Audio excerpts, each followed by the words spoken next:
کہ حضور صلی اللہ علیہ وسلم میرے گھر میں ایسے ٹیک لگا کے لیٹے ہوئے تھے اور آپ کی چادر مبارک جو ہے وہ پنڈلی مبارک سے یعنی آدھی پنڈلی سے بھی کچھ اونچی تھی،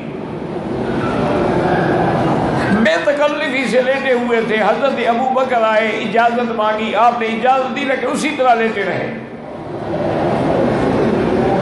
تھوڑی دیر گزری تو حضرت عمر آئے، انہوں نے اجازت مانگی، حضور نے اجازت دی، حضرت عمر آ گئے، لیکن حضور اسی طرح لیٹے رہے۔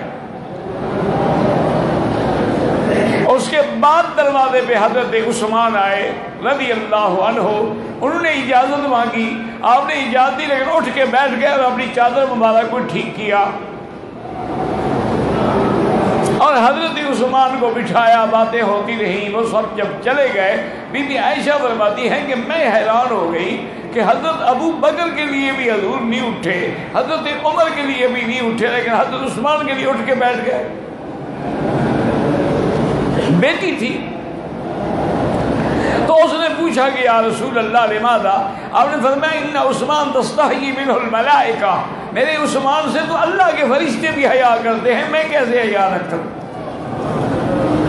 اور میرا عثمان اتنا با حیا ہے کہ اگر میں اٹھ کے نہ بیٹھتا تو وہ بیٹھ نہ سکتا۔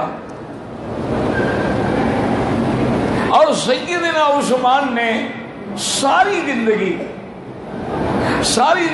کبھی کسی غیر محرم عورت پہ نظر نہیں ڈالی، ہمیشہ اپنی نظروں کو نیچے رکھا اور اللہ نے آپ کو یہ عزت و عظمت بخشی۔